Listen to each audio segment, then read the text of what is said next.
78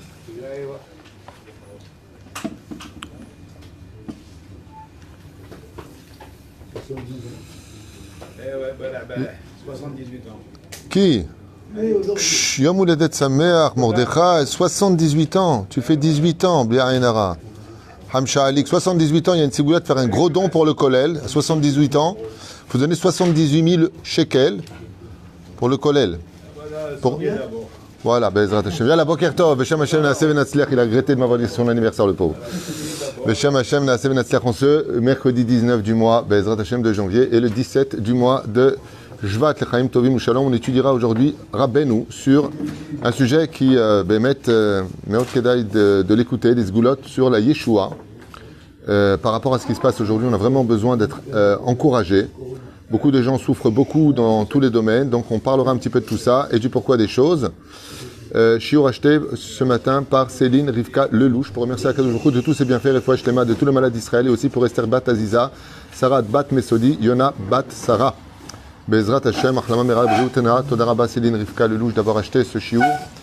Moshe Zervib aussi, en même temps, je te remercie pour tout ce que tu fais pour nous de l'autre côté, ainsi que tous nos tormim, que Dieu vous bénisse sur tous vos chemins. Et Mordechai qui fera un très gros don tout à l'heure pour ses 78 ans. Amen. Sans le dire à Shoshana qui est Mouvan. Hein, oh là là, c'est foutu là. Que Dieu la bénisse. Sourd de dire ça, Hazesham, tu viens de faire Motsi Shemra sur ta femme. Yatiko Ojik, tu fais le double de don pour te faire pardonner. Amen. Amen. Qu'est-ce que je voulais dire aussi? Il y a plusieurs ascarotes ce matin. Donc, Leilou Nishmat, ta maman? Haya Bat Aida, Vechen Hashem Atov. Yitzhak Ben Maïsa, Roi Hashem Tenachena Began Aiden, Elion Vechloshevim, Mam Bichlal, Aham Esrochot, Vechen, Amen. רפואה שלמה, בריאות איתנה, אריכות ימים בעזרת השם בכל חולות, בכל חולים ישראל, בכל אתר ואתר ובכללם את השם הטוב, מורתי משרתה לבת אפרת מרים, יאנה בן אסתר, חי לברכה בת מתני שרון ינון, חי בן רותי, חי רוחמה אסתר בת רבקה, ברור בן רות סופן מאיר, יאללה, מספיק להיות מלד, בן רות סופן בעזרת השם משמע שלמה, בן ג'ואן יונה חנה, רבקה בת אסתר אסתר בת מריam מרים, נועם נתן בן שרה, מאיר ברוך, בן שרון מזל, שלמה Jean-Luc ben Zeira, à qui on souhaite vraiment une très très grande Refoua Shlema, et tous ceux bien entendu qu'on n'a pas cités, on pensera en même temps, comme je le prie tous les jours, pour tous les Bnei Israël ou Bnot Israël qui sont toujours seuls et qui n'arrivent pas à se trouver avec toutes les perturbations spirituelles que l'on peut comprendre. Il y a beaucoup de Touma pour l'instant dans l'atmosphère, et la Touma ce sont des écrans, et malheureusement on n'arrive pas à se trouver aussi facilement que dans les années où il y avait plus de pureté et de moralité. Bezrat Hashem qu'on ait une grande Yeshua à propos de ça. Donc shiur sur Sefer Hamidot, Rabbi Nachman, sur la Yeshua. Ken, qu'est-ce que vous voulez dire? Refoua Shlema pour Yonatan ben Mazal, Halama Meira, Briut Enarichut Yamim, Yosef Itoussi, Nachon Meod, Yosef Itoussi, Yosef ben Fradji, Bezrat Hashem. Refoua Shlema, Nachon, Yosef Itoussi, en plus ça je prie tout le temps pour lui. Shem Varechto Bechol Asherlo aussi. Qu'est-ce que tu dis? Brian Kriev. Vous connaissez que des malades ou quoi? Aïcha Bat, Lula, Bezrat Hashem. Yalla. Vous avez remarqué que plus ça va dans le temps et plus il y a de difficultés pour beaucoup de gens à relever la tête des situations. Les Shlom Bayit explosent. Et de l'autre côté, il y a beaucoup de mariages, c'est vrai. Il y a beaucoup de gens qui aujourd'hui ont perdu leur travail. Et comme le disait hier le journal, que la majeure partie des gens riches ont doublé leur fortune, comme ça m'a lu hier ma femme, pendant cette période très ambiguë et très très bizarre du Corona. Et beaucoup de gens aussi vivent dans une situation où ils ne voient pas de lendemain possible. D'autres qui voudraient monter en Israël, ils n'ont pas la possibilité de le faire. Certains qui voudraient se marier, ils ne trouvent pas où se marier. Des gens qui tombent malades, les enfants particulièrement. Encore hier, il y a un enterrement d'un enfant de 2 ans et demi, le Alenu Velo Alechem. Toute la journée, on entend des WhatsApp qui demandent des groupes pour faire les Teilim. Une situation qui est très difficile. Alors, comme on l'a dit dans le shiur qu'on avait fait à Khadera, quand tu verras, dit la Gemara dans Sanhedrin 97, que les tsarot se multiplient les unes après les autres au point de ne pas savoir sur laquelle pleurer, attends-le. Ça veut dire à quoi ça ressemble. Nos Chachamim nous ont déjà dit que la fin des temps ressemblera à un accouchement.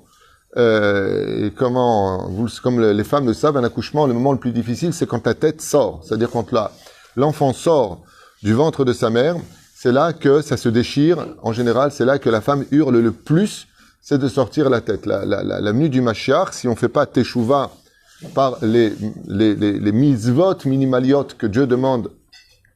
C'est au moins aujourd'hui la Avat Rinam, laisse tomber le côté dit pratique religieuse, au moins la Avat Rinam, de se trouver un peu plus de kafsrout, ou moins de vulgarité dans nos bouches ou de malédiction les uns sur les autres, eh bien, et l'accouchement aura lieu avec beaucoup de sang. Quand une femme elle accouche et qu'elle se déchique, elle hurle, elle ne reconnaît pas l'endroit de l'accouchement. Lama, tout se déchique, tout fait mal. Les tsareno araves, mais la vie vient au monde. La Touma est toujours annonciateur de Kedusha. Il faut qu'une femme soit nida pour qu'elle puisse avoir son ovule prochaine et tomber enceinte.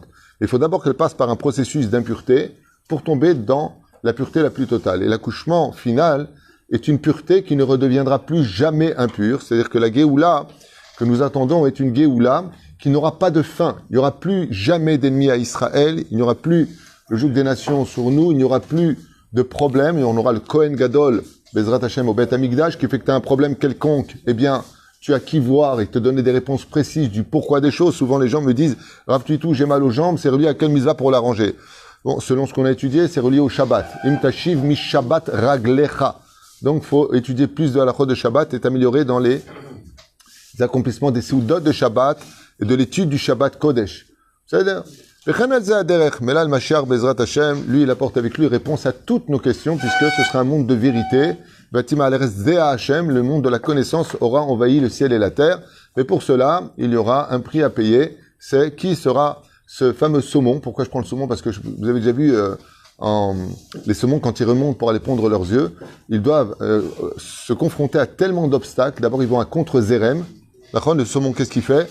Le courant va vers le bas et ils doivent aller contre-courant. À la fin des temps, on ira contre-courant. Ça veut dire on sera très peu à aller contre le courant qui veut la débauche morale, la vulgarité. Aujourd'hui, on n'a plus un comique qui ne sait pas parler sans parler d'une vulgarité extrême qui, dans les années 80, aurait été renvoyée pour sa vulgarité. Aujourd'hui, c'est de la vulgarité sans gants, sans aucune délicatesse, et ça fait rire des milliers de personnes.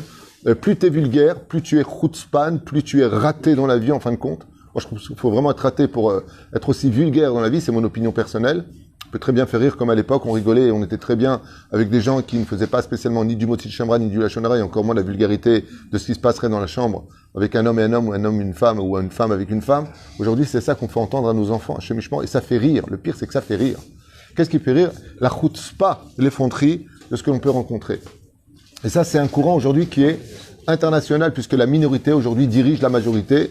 Combien il y a d'homosexuels dans le monde? Combien il y a de ceci? Combien cette minorité est presque inexistante à l'échelle mondiale? Et pourtant, c'est pour eux qu'on change les lois et c'est pour eux qu'on fait tout. Alors que la Torah, elle, est absolue et vérité. Il n'y a rien qui change pour elle, au contraire. Plus on est dans la vérité et plus on dit des vérités, plus on dit des vérités et plus on est amendé, rejeté, critiqué, jugé et même voire plus que ça encore. C'est-à-dire que, comme c'est marqué à la fin des temps, Ader à Emet, la vérité n'existera plus. Et ça créera un désespoir parce que sans vérité, on plonge dans l'obscurité. C'est un klal général, lo yodi maïe. Aval, de l'autre côté, on sait que Akol letova, Baruch Hashem Akadosh Baruch Hu leolam lo ozev et amo Israël, jamais il laisse tomber le peuple d'Israël. Et il arrive des fois aussi que malheureusement, après avoir fait maintes prières, eh bien, on se retrouve dans une situation où, malgré tout, ça aboutit à ce que la personne parte de ce monde. Lema adavar domé. À quoi ça ressemble?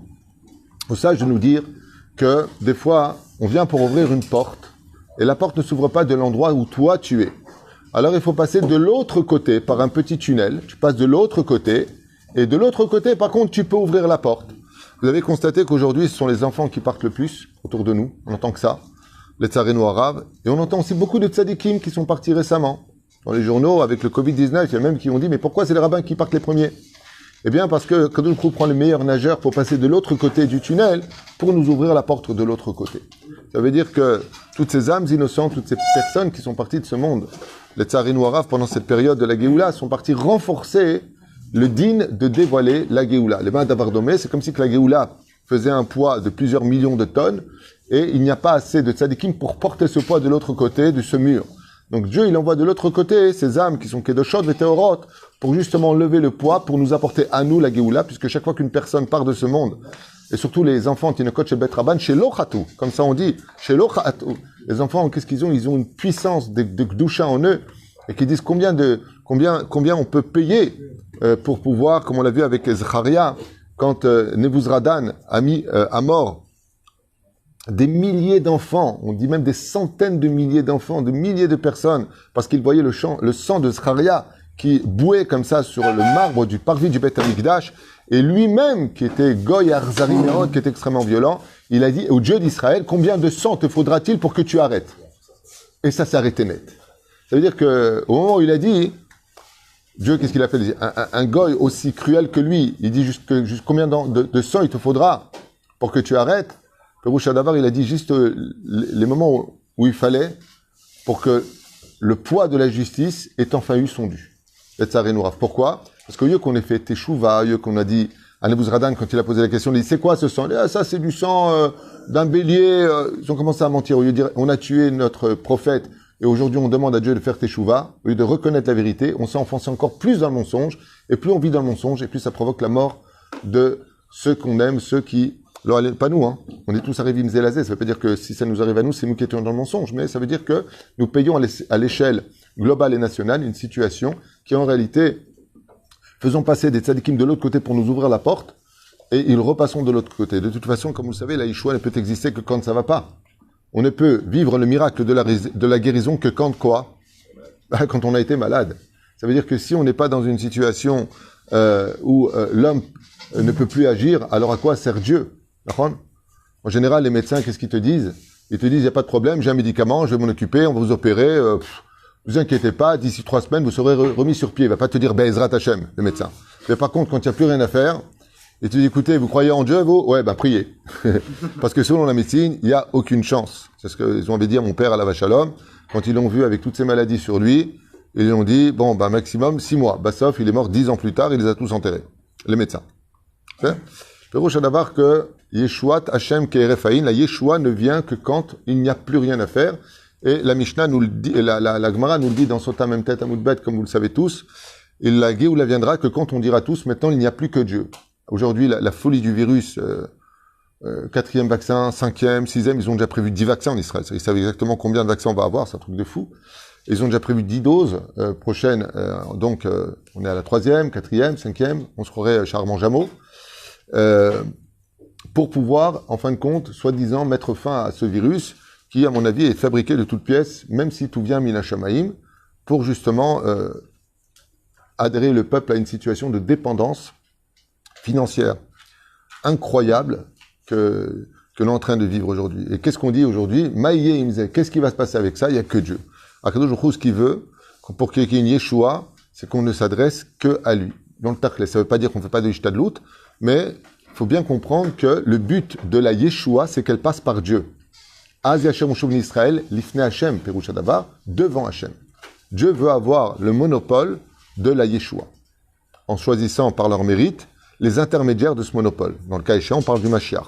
Mashiach, c'est le personnage par lequel Akadosh Baruch Hu écrira l'histoire au moment de la rédemption finale. C'est une plume, le Mashiach. C'est pas Dieu lui-même, qu'on se comprenne bien. C'est là. La reine, Omer Rabbi Nachman, dans le Sefer Midot. Qu'est-ce qu'il y a de Tzadik? On ne peut pas, comme vous parlez d'accouchement, et quand l'accouchement il tarde, on peut faire une césarienne, on peut poser pour arriver... C'est ce qu'il a fait très très bonne réflexion. Est-ce qu'on ne peut pas passer par la césarienne? C'est ce que dit la Gemara. Be'aita ou be'achishena. Est-ce que la Géoula reliant son temps, ça veut dire un temps fixé, ou est-ce qu'on peut provoquer qu'elle vienne avant? Pour qu'on puisse accoucher sans douleur, sans même césarienne, dans l'absolu, eh bien, il faut qu'on fasse teshuva. Aujourd'hui, la teshuva tient un sens particulier, avant toute chose. Toute chose. On a vu que même quand on était shomer Shabbat, comme les élèves de Rabbi Akiva, mais qu'on n'avait pas d'amour l'un pour l'autre, ça provoquait la mort et la destruction. Aujourd'hui, la teshuva principale, bon, ce que je vous dis, c'est pas simplement mon nom, c'est ce que j'étudie, donc celui qui me suit, il me fait confiance. Elle dépend de deux choses, la Géoula. Du retour des enfants d'Israël sur la terre d'Israël, il veut que vous soyez près de lui. La teshuva, aujourd'hui, elle dépend de deux choses. Le retour des enfants d'Israël sur la terre d'Israël et de l'amour du prochain. Celui qui a compris ça, il a tout compris. Sur ça, ça c'est la base. Il faut construire Shabbat, Nida, Kashrut et tout ce qui va avec. Mais ça, c'est la base. Parce qu'on a vu qu'à maintes reprises, quand il y avait Torah, Mizot, Masim, Tovim, et qu'il n'y avait pas d'amour entre nous, Dieu a détruit le temple. N'oubliez jamais cette phrase-là. C'est pas pour rien que le monde religieux est frappé aujourd'hui. Quand nous-mêmes on arrêtera un petit peu de se critiquer les uns les autres, de dire que lui il est pas saoul, lui il est bon, lui il est pas bon, lui il est ceci et cela, peut-être qu'on arrivera à de meilleurs résultats. Bien entendu, sauf s'il y a une mitzvah de dénoncer des délateurs ou des falsificateurs du judaïsme qui se font passer pour ce qu'ils ne sont pas. Dans ce cas-là, il faut l'avis de Gdolim ou d'un Beddin pour pouvoir en juger les situations. Mets tes jambes droites, Etieko, que t'es pas au café ici. En osimnes et la limi sheshlo misirut nefesh al kiddush Hashem. Premier enseignement de Rabbi Nachman. Celui qui veut avoir une Yeshua, il faut qu'il fasse une mesirut nefesh, don de lui. D'accord? Tu veux une baguette, tu la payes. Tu veux acheter un costume, tu le payes. Tu veux un miracle, paye-le. C'est quoi le prix à payer, dit Rabbi Nachman? Mesirut nefesh. On raconte ça, j'avais lu l'histoire dans le livre Avatraim d'une femme, qui avait son fils qui était malade. Et les médecins ont dit, il n'y a plus rien à faire. Vous n'allez pas me croire. Cette femme-là était immensément riche. Immensément riche. Elle avait des pièces d'or. Elle est partie voir, je ne me rappelle plus quel rave, à l'époque des Amoraïm, et il lui a dit quoi faire. Il lui a répondu ça. Il lui a dit, faut que tu fasses une grande Messirut Nefesh. Qu'est-ce qu'a fait cette femme pour sauver son fils? Elle a mis un tablier de femme de ménage, elle est partie, le soir, à des heures impossibles, elle qui avait 4 femmes de ménage à la maison, partie faire le ménage dans la yeshiva du Rav. C'est elle qui faisait les couloirs, qui lavait le bête midrash. Elle n'a pas besoin de ça, elle peut payer, elle est blindée de chez blindée. Elle a fait Messirut Nefesh. Ça veut dire elle a fait quelque chose qui est vraiment un don de soi, duquel, vraiment, elle aurait pu payer tout ce qu'il faut pour cela. Elle n'a pas laissé à qui que ce soit, elle est partie le faire elle-même. Elle nettoyait le bête midrash, comme l'avait dit Baba Saleh, Yenake, celui qui fait une Messirut Nefesh, de s'occuper de la maison d'Hachem. Des fois, tu rentres dans une bête à Knesset, tu vois des livres déchirés. Répare-les. Tu vois des papiers par terre, dans un shtibler. Lève-les. C'est pas, moi j'ai un prier, moi. C'est la maison d'Hachem. Fais une Messirut Nefesh, Velora Kazebilvad, il dit. Les Misheshu Messirut Nefesh, al Kiddush Hachem, surtout s'il y a un Kiddush Hachem. Surtout s'il y a un Kiddush Hachem. Par exemple, un des clowns de la Knesset que nous avons aujourd'hui posé par Akadosh Baruch Hu depuis Rosh Hashanah, le mec il vient, il a un problème, il veut vraiment une Yeshua. Il vient à la Knesset et il dit Areni mekrozer bitshuva shlema, et je reconnais que je me suis trompé, que j'ai emmené le peuple vers sa perte, ani mevakesh mechila uslecha kapara, Hachem hua elokim en od milevado. Ça c'est un Kiddush Hachem, mamash mesirut nefesh mamash. Pourquoi? Il va être envoyé bien entendu de son parti de clown dans lequel il est, ainsi de suite. On parle vraiment de choses qui soient importantes. Tu veux renverser la nature, renverse ta propre nature personnelle. Deuxième Mazé? Oui. Il a fait une Messirut Nefesh tellement importante, Yitro, que Dieu a mis la Torah à son nom à lui. Exactement. Yitro, il en a fait trop. D'ailleurs, c'est demain, là, la Soudat Yitro. D'accord? Encore une chose de Rabbi Nachman, ce avec Gonakom Israël, j'adore sa Torah, mamash. Celui qui a fini le chasse et qui étudie le Sefer Amidot ou le Likutei Moharan aura très bien compris que Rabbeinu connaissait par cœur toute la Torah. Pachout. À sa mère Beisourin, une des choses qui arrête les souffrances dans ce monde. Alors, vous regarderez que la nature de l'homme, c'est de faire subir à l'autre ses désarrois. T'es pas bien, tu le fais subir à l'autre. Mais pourquoi t'es nerveux? Ouais, je suis pas bien en ce moment. C'est comme si que le mec qui t'a fait une rayure sur ta voiture, tu vois ta femme qui passe, tu lui mets une gifle. C'est pourquoi? Parce qu'il m'a fait une rayure. C'est du même niveau. J'arriverai jamais à comprendre ce genre de comportement de je vais pas dans ma vie, vous allez tous subir, les gosses, la femme, les enfants, ou le contraire, hein, la femme elle va faire subir à l'homme. Ouais, je suis pas bien. Mais va crever. Va ailleurs. Va prendre une douche froide. Mazakachour. Omer Rabbi Nachman, celui qui fait ça, non seulement il rajoute de l'huile sur le feu, aval mosif pécha al pécha. Il se rajoute des sourines. Par contre, le contraire, à sa mère Beisourine, celui qui est content de ce qu'il vit, mais c'est sa mère, mais selon Nisayon, mais pas il dit je reçois avec joie dans son cœur, il pleure et ici il dit joie. Non. Behemet, mais Kabel Be'ava, mais vit Yeshua tout de suite. Il apporte une Yeshua tout de suite. Celui qui reçoit les Isurin Be'ava, Bechiba Yetera, Baruch Hashem. Dieu m'a mis dans cette situation, Omer Edzemi Alev, Dieu dit bon, c'est pas la peine de lui. La capara de ta souffrance, c'est ta joie. Ça veut dire qu'il n'y a plus besoin que tu souffres, puisque ton sourire montera à la place. Et on en parle, c'est très dur. Quand on apprend une très mauvaise nouvelle ou une mauvaise nouvelle, c'est très dur. Très, très dur.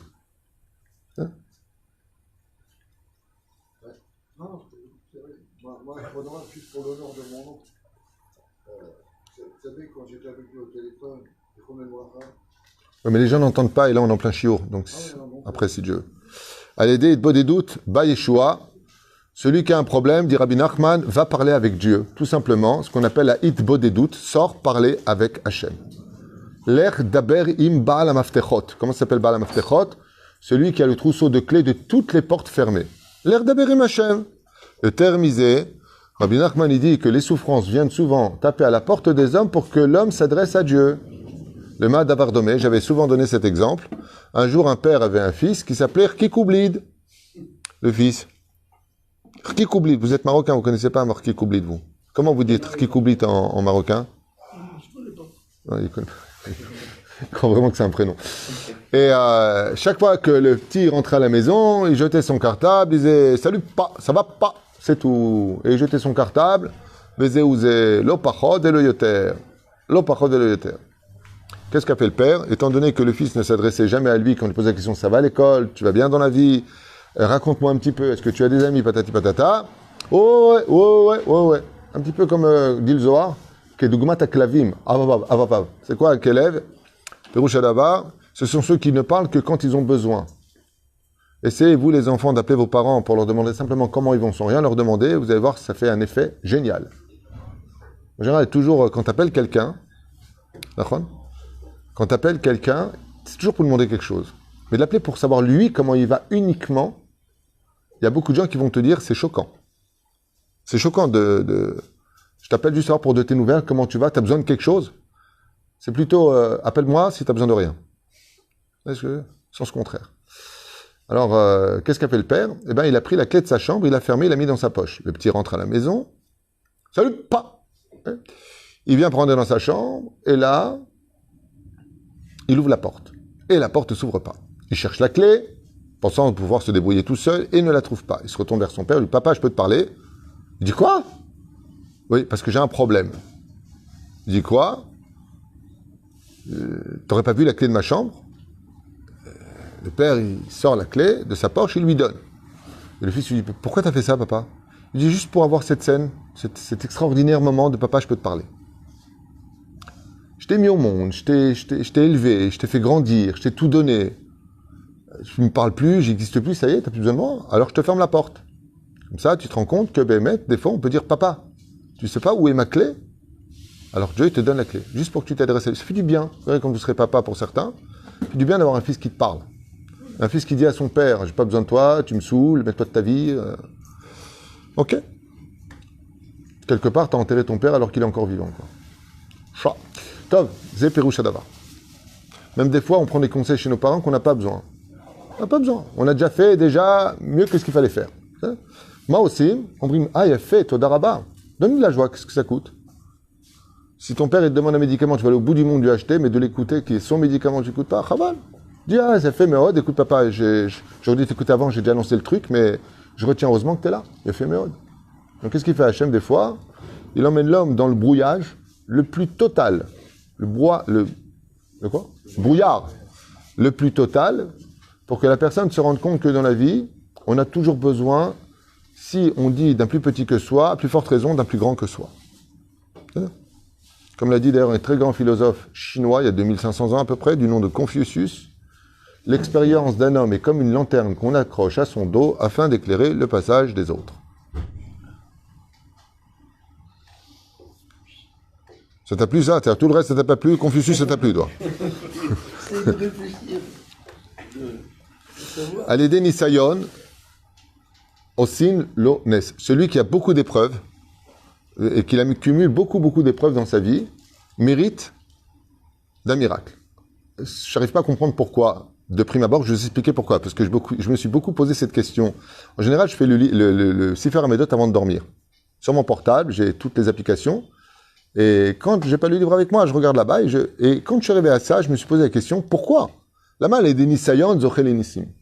Quel rapport? Celui qui a beaucoup d'épreuves mérite des miracles. Pourquoi? Égal. Non, pas pour répondre. Est-ce que c'est un rapport avec ce que l'homme il doit faire? Est-ce qu'il y a un travail de l'homme? On l'a vu avant, tu viens d'arriver, on a dit qu'il faut qu'il le prenne des simcha. Okay. D'accord, ça c'était tout à l'heure. Maintenant, on est dans le Seif Dalet, ok?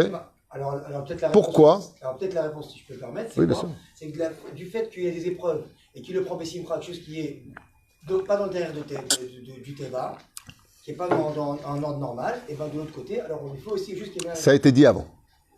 C'est une façon de teshuva pour la personne. Oh, intéressant. Tu veux dire par là que les épreuves le nettoient de ses fautes, donc il devient plus pur, donc il mérite maintenant le miracle. Pas mal. Tu peux continuer à dormir, c'est pas mal. Non, je ne dors pas. Ça va, oh là là, Daniel, oh là là. Tov, Mahod. Daniel Ouch. C'est réveillé lui aussi, ça lui fait rire. Non, tout le monde est réveillé, hein, c'est une blague. Mahod, Reuven, Lama, pourquoi beaucoup d'épreuves méritent un miracle? Pourquoi? Se remettre en question. Il demande à Dieu peut-être de... Alors, si c'est comme vous dites, il n'y aurait pas marqué avant, il parle à Dieu, il faut qu'il prenne Bessimcha. Dans ce cas-là, il aurait dû le mettre dans la phrase. Non, c'est trop facile ce que vous dites. Si moi je vous dis que Animit Bonen à la Mishpat Azot, c'est parce que Bémet est bon intime. Toutes les réponses que vous avez données, je me les suis posées. Il les prend avec amour, il se nettoie de ses fautes, mais c'est marqué avant. Alors pourquoi, si des choses sont marquées avant, regarde, je te le relis en arrière, à sa mère, Beisourim, et vit Yeshua. Celui qui est heureux de l'épreuve qu'il vit, il apporte la délivrance de son épreuve. Alors, ça a déjà été dit. Pourquoi est-ce que le redira en bas dans une autre phrase? Et surtout que la phrase est différente. Aliédé Nisayon au Simlones. Alors déjà, première chose, il n'y a pas marqué un coup qui est donné, il y a marqué Nisayon. C'est-à-dire là, on le met à l'épreuve. Ça veut dire qu'on va voir s'il est prêt à monter de degré. C'est pas une punition qu'on lui fait. C'est une épreuve. Il y a une différence entre, j'ai fait un cours qui s'appelle la punition et l'épreuve. Vous vous rappelez de ce cours, on l'a fait il y a 2 mois, un truc comme ça. Il y a une différence entre une épreuve et une punition. Lema Davardomé, Rabbi Yochanan ben Zakkai, il donne un très beau machal, très belle métaphore que je vous livre. Quelle différence entre une punition et un nisayon? C'est-à-dire, un jour, on annonce comme ça dans une grande ville que le roi va venir visiter cette ville. Le maire, très enquiquiné. Pourquoi? Parce que sa ville, elle est trop parfaite. Elle est mieux que le royaume du roi où il vit. Et donc la prison était vide. Donc il va voir le directeur de prison qui n'était jamais à la prison parce qu'elle était vide. Il n'y a pas de voleurs, il n'y a pas d'assassins, il n'y a rien. Tout le monde est bien dans la ville. C'est tous des blonds. C'est-à-dire, résultat, il vient voir le directeur et dit, écoutez, moi j'en ai rien à faire. Le roi vient demain pendant une petite semaine. Donc je vous demande de me trouver quelqu'un qui aille en prison, quoi. Donc qu'est-ce qu'il fait? Il va dans le souk, comme ça, le directeur de la prison, et il dit, voilà, qui veut 10 000 shekels pour rester 3 jours, voire une semaine en prison? Et là, le mec, il dit, bon, bah, moi, je veux bien. Donc, il le met en prison, et il lui promet donc 10 000 shekels. Au bout du 3e jour, le roi, donc, est maintenant présent. Au bout du 3e jour, il dit, écoutez, stop, moi, j'en peux plus d'être dans une cage pendant 3 jours. Gardez votre oseille, je sors. Donc, je résilie le contrat. Le directeur de l'aide Brera, il est obligé de lui ouvrir la porte. Et il s'en va. Mais au moment où il s'en va, il y a un homme qui fait, justement ce jour-là, une bijouterie. Il se fait arrêter par la police et on le met en prison. Le directeur, il se frotte les mains, il est hyper heureux, au moyen un prisonnier. Et au bout du 3e jour, il dit, ouais, écoutez, moi, ça me saoule, votre histoire de prison, libérez-moi. Il lui dit, andouille. Celui qui était avant toi, il avait un nisayon de prendre 10 000 shekels, contrepartie, reste en prison. Mais toi, c'est une punition, c'est pas un nisayon. C'est la différence entre la punition et le nisayon. Le nisayon, tu as le droit de dire, je ne joue plus. Tu as le droit. Mais par contre, la punition, tu peux pas dire, je ne joue plus. C'est comme tu joues le docteur est au malade, et il dit, fais semblant d'être malade, mais si tu me saoules, j'ai un rendez-vous, je dois partir. Il fait ce qu'il veut. Mais le mec, il est vraiment à l'hôpital, il a fait une opération, il dit, tu me saoules, je veux partir. Il dit, non, monsieur, vous êtes en convalescence. Là, c'est pas une blague, vous avez vraiment été opéré. Donc ici, il y a marqué nisayon. Donc, premier point à retenir, on parle de nisayon et non pas de punition. Lo onesh. Deuxième point, il faut savoir une chose. Pourquoi il mérite un miracle? Parce que je suis quand même arrivé à une conclusion personnelle. Maintenant, encore une fois, ce que je dis, vous pouvez le jeter à la poubelle puisque c'est de moi. Quand j'ai des références, vous pouvez pas. Mais là, c'est de moi. C'est que la Gemara dans Brachot, sur quoi je me base, c'est marqué qu'une personne qui n'a pas d'épreuve tous les 40 jours ferait mieux de s'inquiéter. Qui Dieu laisse particulièrement tranquille? Les Réchaïm. Ne vous inquiétez pas d'avoir des Réchaïm, vivre dans l'opulence, réussir tout ce qu'ils font, tout va bien, tout est nickel, tout est bien, ils ont tout. La Gemara nous dit Zélo Siman Tov. On n'est pas venu dans ce monde pour bronzer. Mais la reine, Zélo Siman Tov, si t'es pas mis à l'épreuve par Dieu, c'est que Dieu n'attend plus rien de toi. Par contre, il y a marqué Alédé Nisayon, Osin Lones, lui qui passe par l'intermédiaire du Nisayon, ça veut dire que Dieu s'intéresse à lui, il va dire qu'il mérite un S. Pourquoi? Parce que c'est un mérite d'être mis à l'épreuve. C'est un mérite. C'est comme un grand professeur qui vient dans l'amphithéâtre et il pose une question à une personne qu'il estime être capable de répondre et devant tout le monde, les caméras tournent sur lui. Il lui dit, toi, je vais te poser la question parce que toi, je sais que tu peux répondre. Car Dieu ne met jamais à l'épreuve une personne si c'est pas qu'il peut la tenir. Il va pas l'humilier en public. C'est gênant de dire, et toi, la réponse, mais il dit, je sais pas, tout le monde le regarde, sera. Non. Alors, te met à l'épreuve parce qu'il sait que tu peux répondre. Il sait que tu as la réponse. Mais la reine, s'il mérite un tel regard d'Akadosh Baruch Hu sur lui, bah, Daï qui mérite aussi la solution d'avoir le NES. Ça, c'est ma réponse. Je voulais dire Oui. Ah. Le plus bel exemple, Oui. le plus bel exemple d'épreuve, c'est Abraham avec Israël. Oui. Dans la Hakeda. Et il a eu un miracle par rapport à Il a Israël. fait Méod. Et ça, Nisionot Nintasa Abraham Avinu, et on a vu qu'il a vu un miracle. Il a fait. Ah, est-ce je compte. qu'aujourd'hui n'importe qui peut savoir si c'est un Nissayon ou si c'est une. Ah. Différencier les deux? Alors, ce que tu poses comme question, une question intelligente. Est-ce qu'on peut savoir si c'est un Nisayon ou une épreuve? D'abord, j'ai fait un cours sur cette question-là. La réponse est simple. Il y a marqué dans tous les livres de Moussar, sans exception. Tu parles du Peleyoet, Sorchot Tzadikim, Reshit Rochma, Losh, Pashpesh Bemaasecha. Dès que tu as une épreuve, on te dit Pashpesh Bemaasecha. Regarde dans tes actions avec honnêteté. Le problème qu'on a, c'est qu'on est Alam Karob le Atmo. On a toujours des circonstances atténuantes pour nos fautes. Ah, mais tu comprends, parce que. Alors moi, ça me fait rire parce que cette phrase-là, je trouve qu'elle est tellement élogieuse. Le mec, il a une tuile qui lui tombe sur la tête. Il dit, punaise, mais qu'est-ce que j'ai dû faire de mal? T'as pas fait de la shonara, t'as pas fait zera levatala, t'as pas regardé une gonzesse, t'as pas mal parlé à quelqu'un, t'as pas vexé une personne, t'as pas pris la place de parking d'une personne. Tu poses la question, Bémet. Les dati, il n'y a pas de nisayon sans onesh, et il n'y a pas de onesh qui n'est pas melouvash ben nisayon. Pour moi, et d'ailleurs je peux le prouver dans la Gemara, tu as parlé de l'épreuve d'Avram Avinu. Ouais, alors pourquoi la Gemara, dans ce cas-là, elle dit Avram a été puni parce qu'il n'a pas invité des pauvres pour la Brit Yitzhak de son fils. Comme ça, mais via Gemara. Comme ça rapporte le livre, on l'a vu ensemble dans Kavayachar. Alors c'est une punition ou c'est ça? Non, en réalité, Akadosh il fait toujours une pierre deux coups. Quand tu as un Nisayon qui vient, ça te nettoie de quelque chose, mais ça te fait grandir aussi de grade. C'est ça?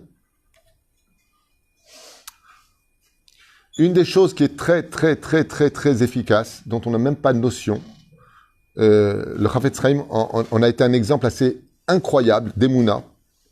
Chafetz Chaim, on lui a annoncé qu'il avait une maladie grave à une époque, et l'opération devait coûter dans les 20 000 roubles, ce qui était énorme comme somme d'argent. Et il a posé la question au médecin, il lui a dit, est-ce que les chances de réussite, ils lui ont répondu 50% tu guéris, 50% tu guéris pas. Le Chafetz Chaim, on parle du Chafetz Chaim, quand vous serez comme lui, vous ferez peut-être pareil, il a pris les 20 000 roubles qu'il a mis de côté toute sa vie, il les a portés à la yeshiva, il en a fait un don. Et avant de faire un don, il est parti devant le Echal, et il a dit, Ribono Shel Olam, ces 20 000 roubles, je dois les payer. Si je les donne au médecin, il y a 50% que je guéris, 50% que je guéris pas. Mais à toi, c'est 100%. Shenemar, Ofer, Chol Basar, Mafli Lasot. Il les a donnés en don à la Vene Elamlo. Elle a vécu très longtemps après sa maladie, alors que tout le monde lui avait prévu un an maximum. Vous voyez un petit peu le... Et c'est ce qu'il dit. À l'idée de Tzedaka, ba Yeshua. Celui qui donne de la Tzedaka, Be'emet, Tzedaka tatil mimavet. Jusqu'à la mort, ça peut le sauver. À l'idée Netina Tzedaka. Il y a encore une chose qui est extraordinaire et je finirai avec ça. Je sais pas, enfin je finirai avec ça pour aujourd'hui. On continuera la série plus tard. Une chose qui est très importante, j'avais donné à un tzaddik qui était vraiment dans un état très compliqué à l'époque. Il avait